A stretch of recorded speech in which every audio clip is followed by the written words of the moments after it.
I debated Destiny's Stephen Bennell. Destiny, the video game player, who's, he's technically not BreadTube because he's not a Marxist or a socialist or an anarchist. He doesn't call himself that, but he's the BreadTube kingmaker. Vosh started out as this freak, who was sending dick pics and stuff on Destiny's stream, who went by Irish Laddie.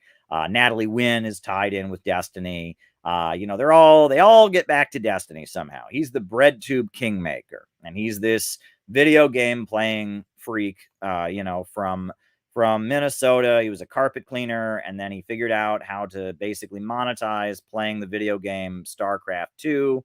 And so that led to Destiny, being this internet game streamer who now debates people on the internet. And he does all kinds of dishonest debating techniques. It's not really about right and wrong with Destiny. It's about intellectual games he plays. When he debated me, he wanted me to provide him with this very complex blueprint, because any complex blueprint you could pick apart.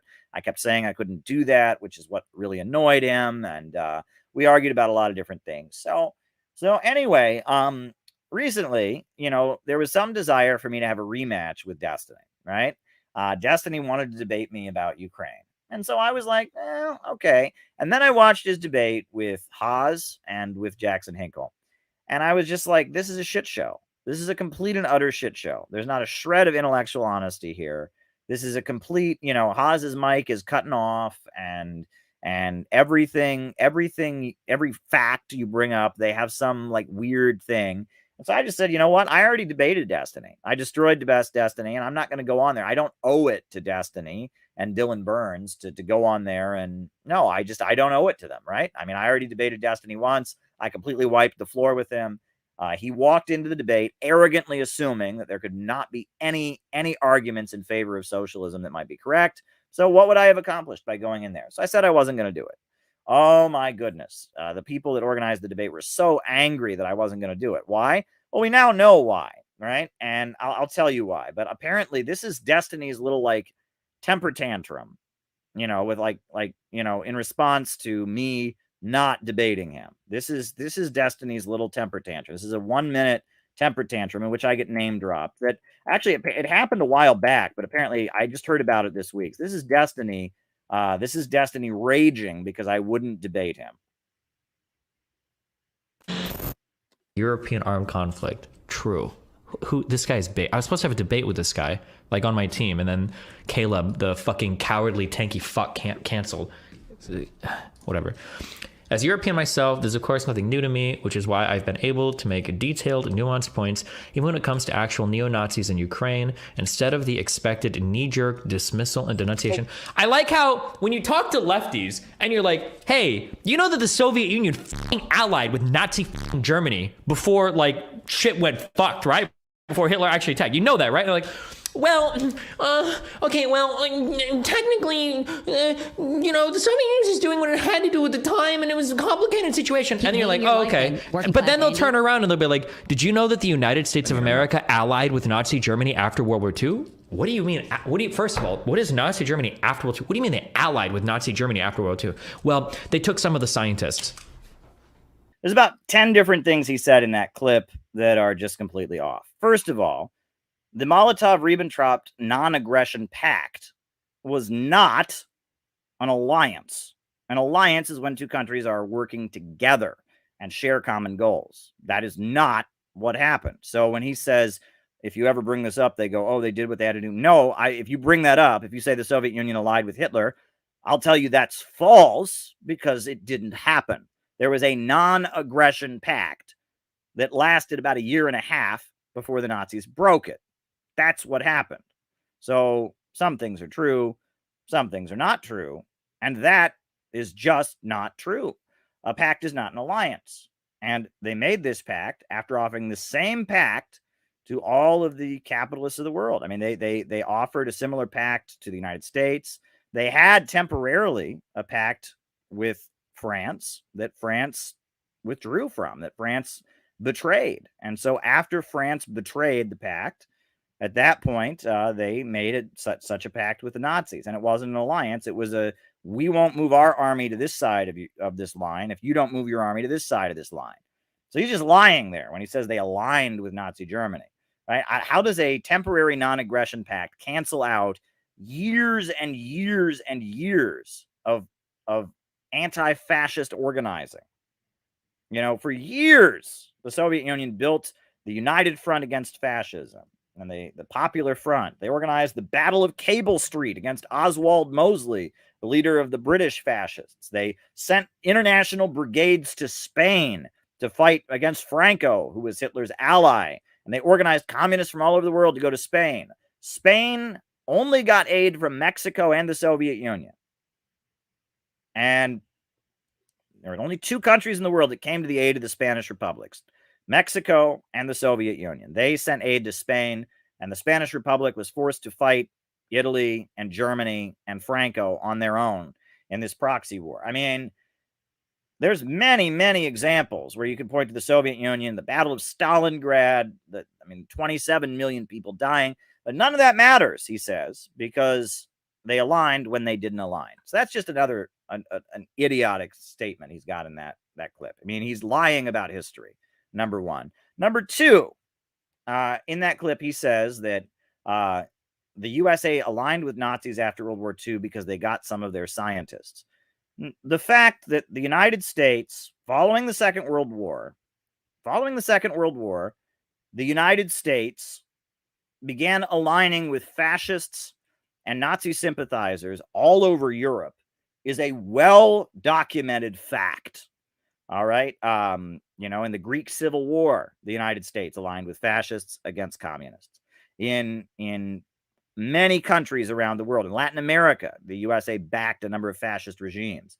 The Shah of Iran, the Pahlavi monarchy, had been removed during the Second World War for being Nazi sympathizers. In 1953, the USA staged a coup in Iran and put the Pahlavi Nazi collaborating monarchy back on the throne in Iran because they thought Mossadegh, the Iranian leader, was too sympathetic and too friendly to the Soviet Union. Over and over and over again, the United States aligned with fascists, former Nazis, and Nazi collaborators throughout the Second World War. They didn't get some of their scientists. They got a lot of their intelligence people. The CIA had a whole program, Operation Paperclip.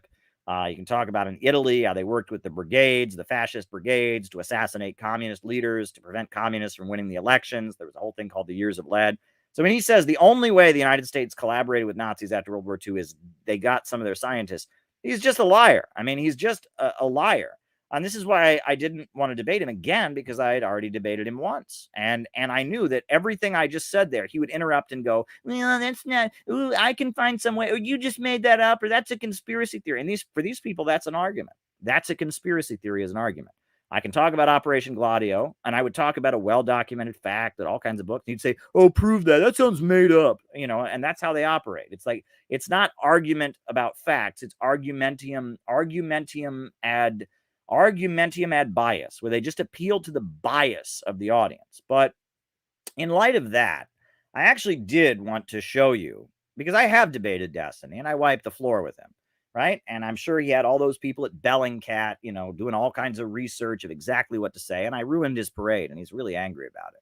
I ruined his parade. I rained on his parade, right? All the Bellingcat people, all the people in his chat feeding him information while he was debating me the last time. They were all prepared, and they'd probably done all kinds of research and studies exactly how to insult me and make fun of me and all of it. They'd gone out of their way. Destiny was excited for his rematch, and I didn't give it to him, right? Because I destroyed him once. Why do I need to give him a chance again?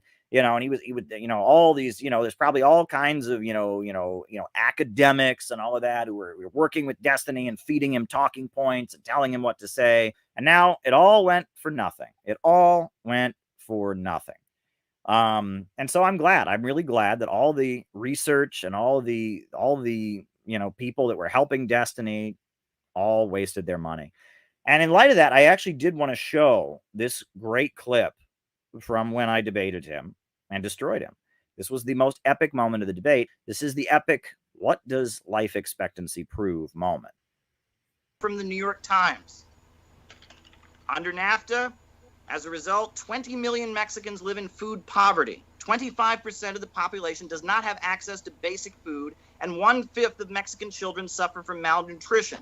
As the U.S. heavily subsidized corn and other staples poured into Mexico, producer prices dropped and small farmers found themselves unable to make a living. Some 2 million people have been forced from their farms, right? Mexico's not producing its own food. It's a captive market. It's importing American food, and it's devastated the country. Mexico is poor, and American agribusiness stays rich. That's capitalism. That's why we had the American Revolution.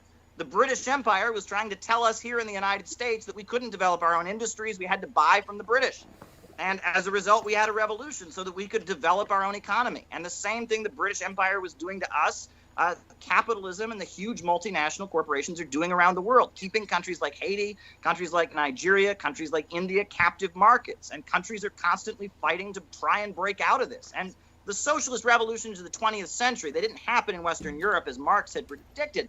They happened in the developing world because capitalism was keeping these countries as impoverished captive markets without their own industries, without their own economic growth, and keeping them as basically vassals, as dependent states, client states that are impoverished and suffering. And socialism was those countries breaking out, planning their economy, and industrializing.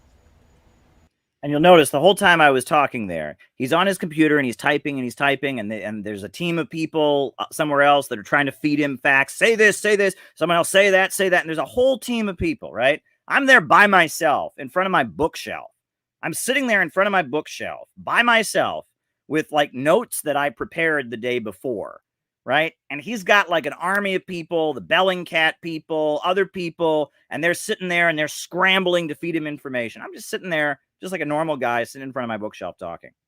Because I talked with Kyle Kalinske about this. I don't know. I would love to read where these bizarro anti-NAFTA studies are coming from. I've seen like very pointed anti-NAFTA like propaganda that will hyper focus on like specific industries that say like, well, corn markets were disproportionately impacted in Mexico and so many jobs were lost here. But like Mexico was one of the large winners in NAFTA, and this is something that I've seen like universally heralded.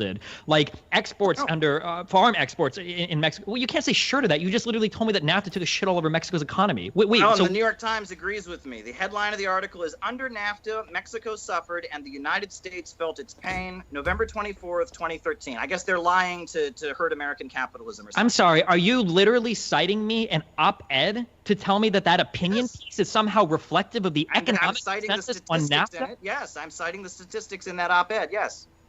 Yeah, I mean, do you see that? So I actually came at him with a New York Times op-ed full of statistics and data proving that NAFTA devastated the economy of Mexico.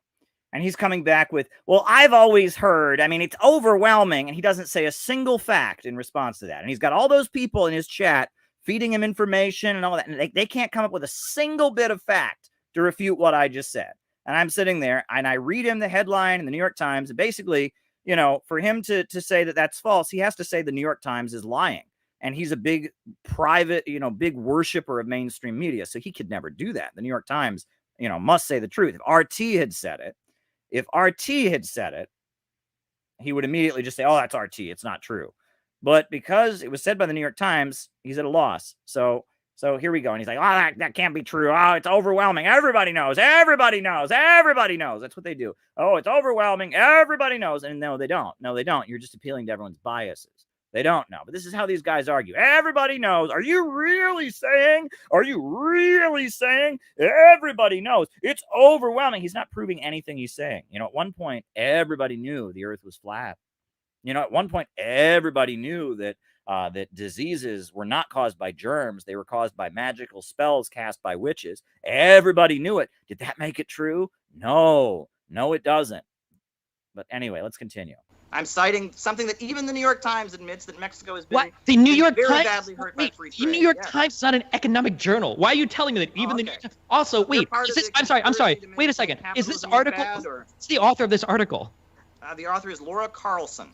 Wait, what is her background? Is this literally like an opinion piece, or was this written like a statement against interest? The New York Times is a defender of Western capitalism. The fact that even they would admit what it has done to Mexico, I think, is very strong. Or while we're at it, I have the CIA World Factbook statistics of life expectancy in front of me. Cuba's life expectancy is 78.9 years. The Dominican Republic, another country in the Caribbean, it's part of the Western capitalist system, 71 years. Jamaica, 74. Honduras, 71. Guyana, 68. Mexico, 76. Guatemala, 71. Haiti, 64. Come on, right? Capitalism's the answer. Why are all these countries that are part of the free trade system, or part of the global capitalist system, impoverished? And Cuba, a country with a centrally planned economy, has achieved a much higher life expectancy. Okay, I don't know about life expectancy. We're jumping onto a totally different argument. Okay, so like, so somebody linked me this article, so just reading it, right? Like this person literally says like damages were done to like Mexico's agricultural sector. It doesn't mention the massive gains made in the industrial sector. Hundreds of thousands of manufacturing jobs were created in Mexico. I think it's like 20% of car imports in the United States come from Mexico. These are jobs that paid citizens more money than the farming jobs, that led to a greater industrialization of Mexico in these parts. She literally in the next like paragraph of this article just says, well, as a result of some of these agricultural practices, 20 million Mexicans live in food poverty. That's not a causal link. Like how many Mexicans, like this is. They owned their own farms beforehand, and now they're in food poverty. They're not even producing their own food. Wait, so you're telling me that prior to NAFTA, every citizen of Mexico was well-fed, totally well-nourished, had all sorts of, like, no, come on, this is ridiculous. Ms. Carlson's article is that it made conditions worse. And I think if you look at the narco drug-infested chaos that's involved in Mexico, if that were happening in Venezuela, we'd be told, see, socialism did it. But it happens in Mexico, and we're told, oh, I've even had a lot of libertarians try to tell me that Mexico must be socialist because it's poor, right? Because everyone knows capitalism leads to prosperity. That's simply not the facts. I can't argue against the New York Times. I don't actually have any facts on my side, and this is well documented, and even the New York Times admits this. So, it just can't be true because it doesn't fit my narrative. Op-ed on this. Let's stay away from doing that. If you want, like, we can dig through because I've read so many that defends the free market system. The New York Times does not defend economic. I don't care what the New York Times says about the economic. Oh, I bet he would care about it if they said something in his interest. Impact. Now, if like Krugman or somebody's like, or Krugman is writing an article or something talking about like his position, like I'm sure I'm interested in reading that. Or if Borjas is writing something on immigration and he submits an op-ed, but random like people writing articles in the New York Times, I'm going to appeal to like the wider studies that look at like NAFTA's economic impact. Or we can read things from like the Council of Foreign Relations, or we can read things that are published in like different economic journals to see like the actual impact. I'm like appealing to a single opinion article on the New York Times. I think that people throughout those sources you listed would agree about the conditions in many of the capitalist countries of the world. I mean, this is the CIA World Factbook. I just read you the life expectancies throughout the countries nearby Cuba and compared them. What? What does that prove? What does life expectancy prove? What? What does life expectancy prove? Yeah, right. Who cares if people die sooner? I mean, oh, okay. All right. It doesn't matter, right? Life expectancy, who cares about that? Wait, right? What do you think I just asked? Wait, what was the question I just asked? You said, what does life expectancy prove? Okay. Do you think that means I want people to die early? No, but apparently you're saying it doesn't matter how long people live, right? No, what I'm asking you is, what do you think? What I'm asking you is, what do you when you're improving people's life expectancy and their access to healthcare and their quality of life, that's a good thing. But what does it prove? Oh, okay. What does it prove? Well, what I'm saying is that just because you see an increase in life expectancy... We're going around in circles here. Honestly, I don't know if we should keep going. I mean, we're just kind of repeating ourselves. But okay, just as a quick thing, just because life expectancy improves, one, that's not even necessarily reflective of positive underlying things. Yeah, right. People are living way longer than they used to, but it's because of bad things, right? And two, it doesn't necessarily mean you can attribute it solely to like an economic organization or a particular government. So, for example, one country might have access to more food than another country. That country might become more obese, and you might see a decrease in their life expectancy. Type 2 diabetes can lead to anywhere from a 7 to 13-year decrease on your lifespan, right? That's right.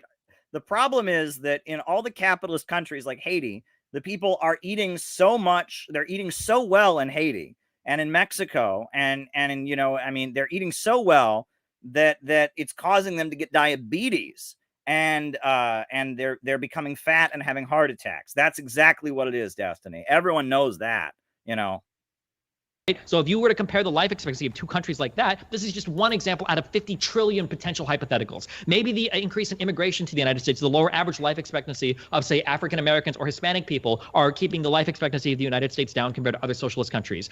Just appealing to one stat and saying, well, the life expectancy in Cuba is higher than the life expectancy in the United States, that doesn't prove anything. So when I ask, like, well, what does that mean? That stat is totally meaningless. I don't think Cuba's life expectancy is higher than the United States. I think it's pretty close, but I don't think it's higher. I'm reading to you from The Guardian, November 27th, 2016. Quote, Cuba's literacy rate is at 100%, and its life expectancy parallels first world nations, despite limited funding and supplies. The country's ratio of doctors to patients, its proactively community-centered approach to healthcare, has long been the envy of Western countries, not the least the UK. I think that's an example of central planning improving people's lives. Okay. Okay. I don't think so, but I guess it's another. I have some questions from chat. I just can't be true. Yeah, that was beautiful. That was very, very special. So yeah, his whole team. What is it? Destiny sat on a wall. Destiny had a great fall. All of Bellingcat's horses and all of the CIA men couldn't help Destiny get back together again.